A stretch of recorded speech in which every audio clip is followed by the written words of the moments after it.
Je suis rentrée à la maison avec un test de grossesse positif à la main, prête à partager la plus grande nouvelle de ma vie. Mais, debout devant ma propre porte d'entrée, j'ai entendu mon mari et ma propre sœur discuter. Il planifiait son divorce avec moi, pour qu'il puisse l'épouser à ma place. Ils étaient déjà en train de diviser notre maison, notre argent, notre avenir. Je n'ai rien dit ce soir-là. Mais au petit matin, ils n'avaient aucune idée de ce qui les attendait. Je m'appelle Marisol, et il y a 3 ans, je pensais avoir bâti une vie qui valait la peine d'être protégée. J'avais 31 ans, et je dirigeais un petit studio de décoration d'intérieur en pleine croissance. Mon bureau se trouvait dans un loft aménagé, situé dans une banlieue calme de Bordeaux. Mon mari, Silas, avait 34 ans.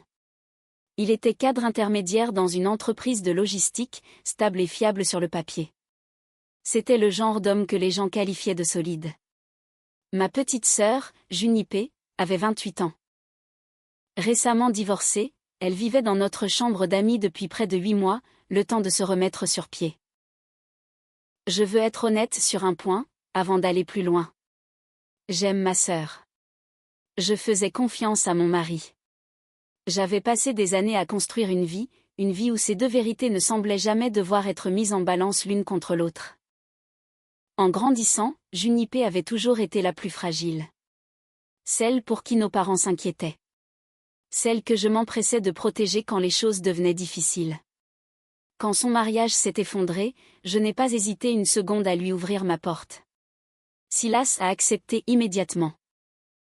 Il a dit, « La famille prend soin de la famille. » Et je l'ai cru. Pendant des mois, nous avons évolué tous les 3 à un rythme étrange, mais paisible. Junipé préparait le dîner certains soirs, quand je rentrais tard du travail. Silas l'a aidé à réparer sa voiture, lui a appris à remplir correctement ses papiers de divorce, et l'a conduite à ses entretiens d'embauche quand sa voiture a définitivement rendu l'âme. J'étais reconnaissante. Je me souviens avoir dit à ma meilleure amie, Odessa, autour d'un café, que je me sentais chanceuse d'avoir un mari qui se souciait autant de ma famille. Odessa n'a pas dit grand-chose ce jour-là. Avec le recul, je pense qu'elle ressentait déjà quelque chose que je refusais de voir. Il y a eu de petits moments, dispersés au fil de ces mois, que je reconnais aujourd'hui comme des avertissements. Des signaux que je m'étais convaincue d'ignorer. Un rire qui durait une seconde de trop. Une conversation qui s'arrêtait brusquement, dès que j'entrais dans la cuisine. Une fois, au début du printemps, je suis rentrée à la maison pour les trouver assis très près l'un de l'autre, sur les marches du porche. La tête de Junipé était penchée vers l'épaule de Silas. Tous deux étaient silencieux, d'une manière qui semblait étrangement intime. Quand j'ai demandé de quoi ils parlaient, Junipé a répondu presque trop vite, juste des trucs de travail, rien d'intéressant. Et Silas a hoché la tête, sans même lever les yeux. Une lueur d'inquiétude m'a traversée, mais j'ai délibérément choisi de la balayer. Je me disais qu'une femme qui surveille de trop près sa propre sœur et son mari, est une femme qui ne fait pas confiance à sa famille. Et je ne voulais pas devenir ce genre de femme. Je comprends maintenant que cette intuition, ignorée ce printemps-là, était en fait la vérité. Elle arrivait en avance, frappait poliment à la porte, et je n'étais tout simplement pas prête à la laisser entrer. Silas et moi étions mariés depuis 5 ans à l'époque. C'était assez long pour que notre relation s'installe dans ce rythme confortable, parfois banal, que trouvent la plupart des vieux couples. Nous avions construit notre foyer ensemble, en partant de rien. Nous avions commencé dans un appartement exigu d'une seule pièce, avant de gravir les échelons, lentement et prudemment, pour acheter cette maison dans la rue des Frênes. Je repense souvent aux premières années avec tendresse, ces week-ends que nous n'avions pas vraiment les moyens de nous offrir, ces années passées à monter mon entreprise depuis une table pliante dans la chambre d'amis, ces nuits où Silas veillait tard pour m'aider à assembler des planches de tendance, pour des clients que je n'avais pas encore convaincus de m'embaucher. Je veux dire clairement que je n'ai pas inventé ces années. Elles ont bel et bien existé. C'est d'ailleurs ce qui a rendu la suite encore plus difficile à accepter. Car une trahison comme celle-ci n'efface pas les belles années qui l'ont précédée. Elle vous apprend simplement qu'une belle époque ne garantit pas une belle fin. La grossesse n'était pas prévue, mais elle n'était pas non plus non désirée. Pendant des années, Silas et moi avions parlé d'avoir des enfants, de manière vague, souvent le dimanche. Nous repoussions toujours la discussion à quand le studio sera stable, ou après avoir remboursé la deuxième voiture. Quand le test s'est révélé positif, alors que je me tenais dans ma salle de bain un mardi matin, j'ai pleuré pendant près de 10 minutes d'affilée. Pas de peur, mais d'une sorte de joie à laquelle je devais m'autoriser à croire. C'est le moment où ma vie commence enfin à prendre tout son sens, ai-je pensé. Je ne l'ai dit à personne ce jour-là. Je voulais d'abord l'annoncer à Silas, en personne, le soir même. Je voulais cette petite cérémonie intime que l'on imagine, quand on est un peu amoureuse de sa propre vie. En rentrant, j'ai pris son repas à emporter préféré. J'ai acheté une carte avec écrit « Papa » sur le devant, même si je me sentais un peu ridicule de le faire. Je me souviens m'être assise dans l'allée de la maison pendant un instant. Je respirais simplement, savourant ces quelques minutes avant que tout ne change. C'est à ce moment-là que j'ai entendu leur voix à travers la porte. Au début, j'ai cru que c'était la télévision. Puis j'ai reconnu le rire de Junipé, grave et familier. Il a été suivi par la voix de Silas, plus douce que je ne l'avais jamais entendu me parler. Je suis restée sur le porche, mes clés toujours à la main, et j'ai écouté une conversation qui a détruit 3 ans de ma vie en moins de 2 minutes. Elle va être effondrée, a dit Junipé. Et il n'y avait aucun tremblement dans sa voix. Aucune hésitation. Mais ça doit se faire avant que la renégociation du prêt immobilier ne passe. Une fois que ce sera fait, le partage va devenir compliqué. Je sais, a répondu Silas. J'ai déjà parlé à un avocat. Si on dépose les papiers avant la renégociation, la maison compte suffisamment comme un bien séparé. On pourra négocier le partage, sans s'éterniser dans une bataille juridique d'1 an sur la valeur du bien. Et le studio? Elle l'a construit avec son propre argent. Je n'y touche pas. J'ai juste besoin de la maison, et d'assez d'argent sur les comptes communs pour nous permettre de recommencer à zéro. Quelque part où elle ne nous trouvera pas. Je me tenais là, avec un sac de nourriture qui refroidissait dans ma main, une carte disant « Papa » dans mon sac à main, et un test de grossesse positif dans la poche de mon manteau. Et j'écoutais mon mari utiliser le mot « nous » pour parler d'une vie qui ne m'incluait pas. La voix de Junipé s'est adoucie, et pendant un instant, cela ressemblait presque à de la tendresse. Je n'ai jamais voulu que ça arrive. Tu le sais, n'est-ce pas? Ça s'est juste passé, lentement, puis tout d'un coup. Je sais, a dit Silas. Je me sens coupable tous les jours. Mais je ne peux pas continuer à faire semblant d'être heureux avec elle, alors que je ne le suis pas. Tu me donnes l'impression d'être à nouveau moi-même. Je n'ai pas pleuré. Je n'ai pas haleté. Je n'ai fait aucune de ces choses que l'on imagine devoir faire dans un tel moment. Je suis restée parfaitement immobile.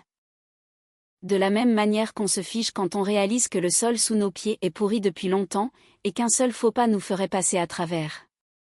Puis, silencieusement, je me suis retournée. J'ai regagné ma voiture, et j'ai conduit jusqu'à une station-service à 3 kilomètres de là. Je me suis assise dans le parking pendant près d'1 heure, à fixer le vide. Je veux expliquer pourquoi je n'ai pas franchi cette porte, pour les affronter sur le champ. Ce n'était ni de la peur, ni de la faiblesse. C'était de la pure arithmétique. En l'espace de cette seule conversation, j'avais appris 3 choses. Ils avaient déjà parlé à un avocat. Ils calquaient leur plan sur le rachat de mon crédit immobilier. Et ils avaient l'intention de siphonner les ressources de notre mariage, tout en s'assurant que je ne le vois jamais venir. Si je les avais affrontés à cet instant précis, j'aurais réagi sous le choc brut. Sans aucune preuve, sans aucun plan, et avec une grossesse dont ils ignoraient encore tout. J'ai pris une décision, assise dans ce parking de station-service. Je n'allais pas laisser la colère me coûter mon avenir, ni celui de mon enfant. J'allais d'abord rassembler ce dont j'avais besoin. Ensuite, je leur ferais voir exactement ce qu'ils avaient fait. Ce soir-là, je suis rentrée à la maison et j'ai agi normalement. Ce fut, sans aucun doute, la performance la plus difficile de toute ma vie. J'ai rangé la carte sans l'ouvrir. J'ai dit à Silas que j'avais pris le dîner en route, parce que je savais qu'il serait fatigué. J'ai demandé à Junipé comment s'était passé son entretien cette semaine-là. Et j'ai écouté sa réponse avec un sourire sur le visage, tandis que quelque chose à l'intérieur de ma poitrine se réorganisait silencieusement. Cela devenait quelque chose de plus froid, et de plus concentré, que tout ce que j'avais jamais ressenti auparavant. Le lendemain matin, avant que Silas ne se réveille, j'ai appelé Odessa. Je lui ai tout raconté. En chuchotant, debout dans mon dressing, la porte fermée. Elle n'a pas dit « je te l'avais bien dit », même si je pense qu'elle en avait envie. Au lieu de cela, elle m'a posé une seule question. Une question qui a changé la direction de tout ce qui a suivi. Sais-tu à quel compte il a accès, et auquel il n'a pas accès? Je ne le savais pas, du moins pas entièrement. Et combler cette lacune est devenu mon premier projet. Au cours des 2 semaines suivantes, j'ai discrètement dressé un tableau financier complet de notre mariage. Je n'ai utilisé que des informations auxquelles j'avais légalement droit, en tant que cotitulaire de chaque compte concerné. J'ai demandé des relevés en ligne. J'ai examiné les documents de prêt que Silas avait laissés dans un tiroir, supposant que je ne prendrais jamais la peine de les lire attentivement. J'ai découvert qu'il avait, en fait, déjà rencontré un avocat 3 semaines plus tôt. J'ai aussi vu que Junipé avait été ajoutée comme utilisatrice autorisée sur l'une de nos cartes de crédit communes, et ce sans que je le sache. C'était une carte que Silas avait ouverte, sous prétexte de gérer les dépenses d'urgence de la maison. J'ai également appris quelque chose qu'Odessa soupçonnait, mais que je n'avais pas voulu envisager. Ce n'était pas la première fois que Junipé franchissait une telle limite. Lors d'une conversation avec notre mère, menée avec soin pour ne pas l'alarmer, j'ai appris que le propre mariage de Junipé ne s'était pas terminé comme elle le racontait à tout le monde. Son ex-mari ne l'avait pas quittée pour quelqu'un d'autre, comme elle le prétendait depuis des mois. C'était elle qui l'avait quitté pour un autre homme. Une relation qui s'était discrètement effondrée après quelques mois, la laissant sans point de chute. Ce point de chute avait été ma chambre d'amis. Ma mère a mentionné, presque comme une réflexion après coup, que Junipé avait déjà fait quelque chose de similaire des années plus tôt, avec le fiancé d'une amie proche. Même si cela n'avait jamais abouti à rien, à part quelques mois de tension et une amitié finalement réparée. À l'époque, notre famille avait traité cela comme une erreur de jeunesse. Le genre de choses que l'on pardonne une fois, en supposant que c'est une leçon apprise plutôt que le début d'un schéma destructeur. Mais en l'entendant à nouveau aujourd'hui, des années plus tard, et dans le contexte de ce qui se passait sous mon propre toit, j'ai senti un changement permanent dans ma façon de percevoir ma sœur. J'avais passé des années à défendre sa fragilité face aux gens qui remettaient en question ses choix. Je me disais qu'elle n'avait tout simplement pas encore trouvé sa stabilité. Cet après-midi-là, assise dans la cuisine de ma mère, j'ai compris. J'avais confondu un comportement toxique avec une mauvaise passe. Et cette erreur m'avait coûté plus cher que je n'aurais jamais pu l'imaginer. Je suis restée longtemps avec ces informations en tête. Cela n'excusait en rien ce que Silas avait fait. Au cours de ces semaines, Odessa est devenue pour moi bien plus qu'une amie, elle a été ma colonne vertébrale. Elle est restée avec moi les nuits où je n'arrêtais pas de rejouer la conversation du Porsche, cherchant une version des faits où j'aurais raté un signe avant-coureur, un signe sur lequel j'aurais pu agir plus tôt. Elle m'a rappelé que remarquer les choses tardivement ne fait pas de nous des idiots. Cela fait de nous des êtres humains. Et que le seul véritable échec aurait été de le remarquer, et de choisir de ne rien faire. Elle m'a aidé à chercher des avocats, m'a accompagné lors de mon premier rendez-vous avec Rosalyn, et a discrètement réorganisé son propre emploi du temps pendant des mois, pour que je n'aie jamais à rentrer dans une maison vide après une dure journée. 2 semaines après avoir surpris cette conversation, j'ai confirmé ma grossesse chez le médecin, et j'ai reçu une date de terme. Assise dans la salle d'examen juste après, fixant le papier imprimé entre mes mains, j'ai pensé au fait que Silas ne savait toujours rien. Et quand il le découvrirait enfin, ce serait selon mes conditions, pas les siennes. J'ai engagé une avocate spécialisée en droit de la famille, nommée Rosalyn. Elle m'avait été recommandée par le cousin d'Odessa. C'était quelqu'un de réputé pour être calme, précise, et absolument inébranlable en négociation. Lors de notre premier rendez-vous, j'ai tout déballé. La conversation entendue, le calendrier autour du prêt immobilier, la carte de crédit, la situation de Junipé à la maison, et ma grossesse. Rosalind a écouté sans m'interrompre, puis elle a dit une chose que je n'ai jamais oubliée, les gens qui complotent en silence oublient souvent que le silence fonctionne dans les deux sens. Au cours du mois qui a suivi, guidée par Rosalind, j'ai effectué une série d'opérations visant à protéger ce qui m'appartenait, avant que quiconque ne puisse y toucher. J'ai mis en pause le dossier de prêt immobilier. J'ai invoqué des documents supplémentaires nécessaires, ce qui était techniquement vrai, puisque c'était moi qui générais maintenant ces documents. J'ai transféré les comptes professionnels de mon studio de design, qui avait toujours été à mon seul nom, vers une structure juridique plus stricte. Cela prouvait de manière irréfutable qu'il constituait un bien propre, fermant ainsi la porte à toute ambiguïté que Silas aurait pu tenter d'exploiter plus tard. J'ai documenté chaque euro qui avait transité par cette carte de crédit commune depuis l'ajout de Junipé. J'ai ainsi constitué une trace écrite claire, des fonds conjugaux étaient utilisés pour entretenir deux personnes, qui planifiaient activement de quitter le mariage ensemble. Le plus dur, ce n'était pas la paperasse. C'était de continuer à vivre sous le même toit que deux personnes qui me croyaient complètement aveugle à leurs agissements. Junipé préparait encore le dîner certains soirs.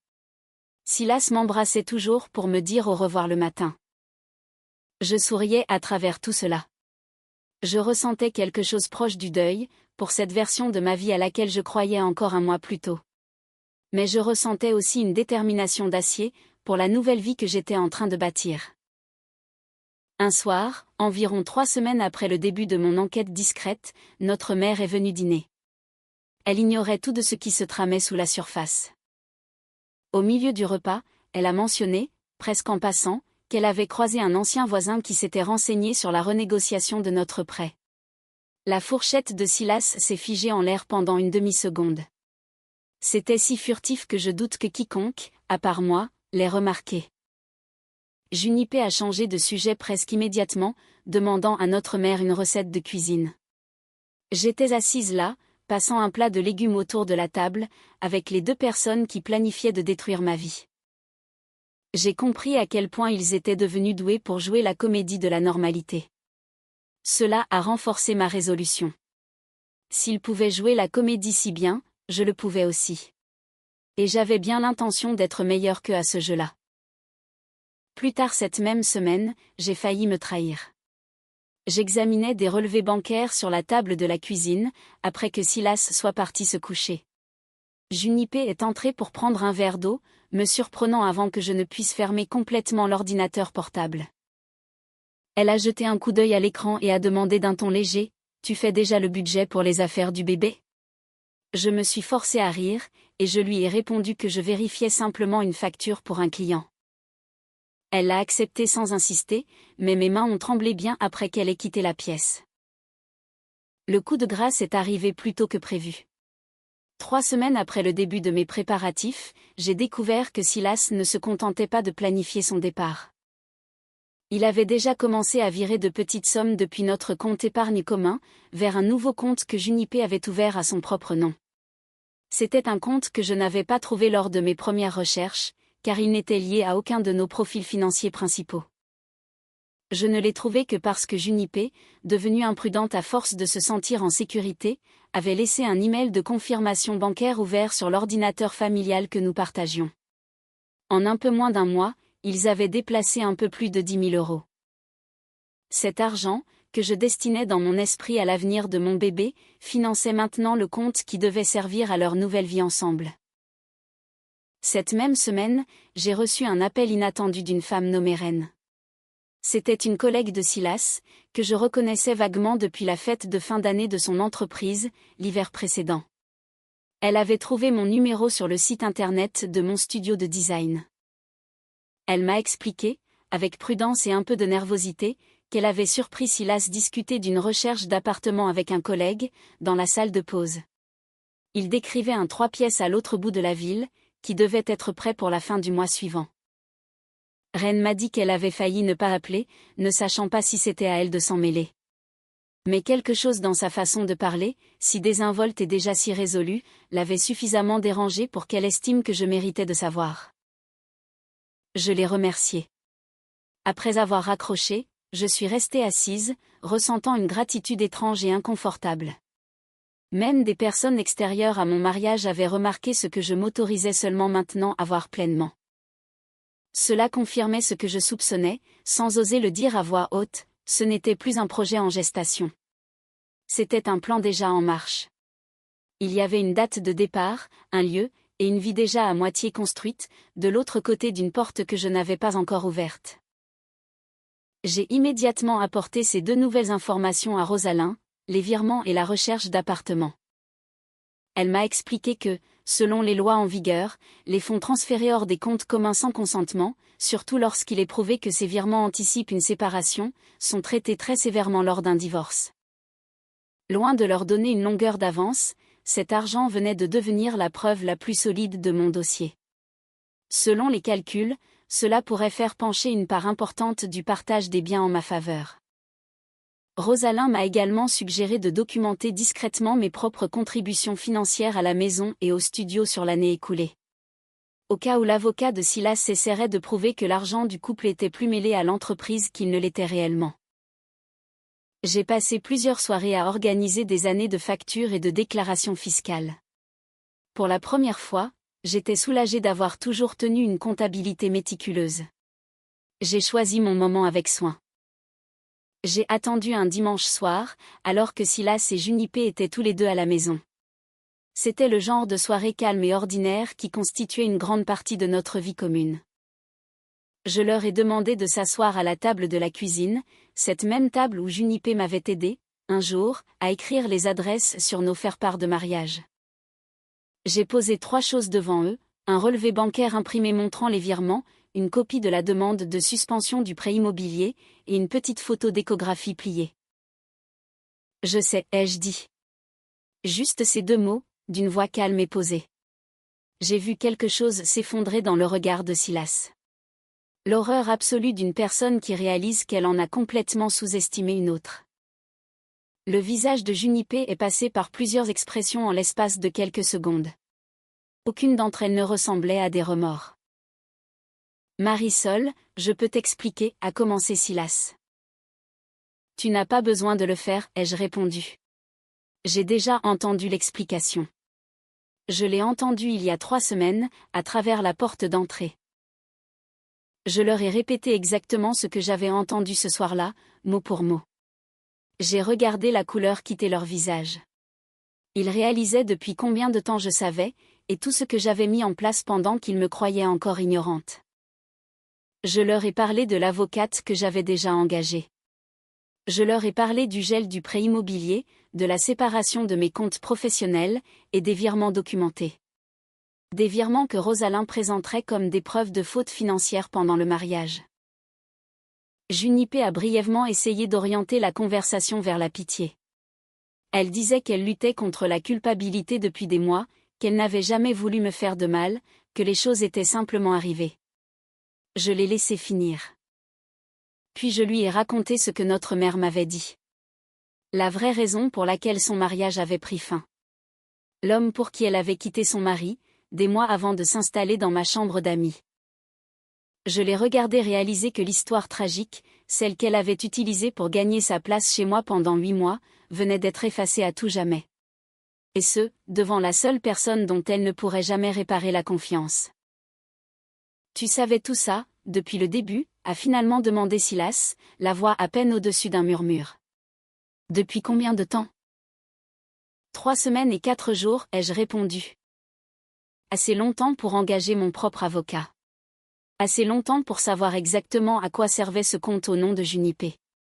Assez longtemps pour connaître la date de naissance prévue pour notre fille, avant même que tu n'aies pensé à me demander si j'étais enceinte. Le mot « fille » a frappé plus fort que tout ce que j'avais dit jusqu'alors. L'assurance de Silas s'est finalement brisée. Et pour la première fois de la soirée, j'ai vu passer sur son visage quelque chose qui ressemblait à des regrets sincères. Bien que je n'accordasse plus aucune importance à ce que cela signifiait. Junipé a tendu la main vers mon bras, en prononçant doucement mon prénom. Comme elle le faisait quand nous étions enfants, et qu'elle cherchait du réconfort après un cauchemar. J'ai reculé avant qu'elle ne puisse me toucher. Ne fais pas ça, ai-je dit. Tu n'as pas le droit de me consoler des ruines que tu as toi-même créées. Aucun d'eux n'a ajouté un mot. Pendant que je reprenais mon dossier sur la table et que je montais faire ma première valise, je pouvais les entendre parler à voix basse derrière moi. Mais pour la première fois depuis cette nuit sur le porche, je m'en fichais bien trop pour écouter. J'ai déménagé 3 jours plus tard, et je me suis installé temporairement chez Odessa, le temps que la procédure légale suive son cours. Ce qui s'est passé au cours des mois suivants n'a pas été rapide, et cela n'a pas été sans douleur. Mais d'un point de vue purement factuel, ce fut juste.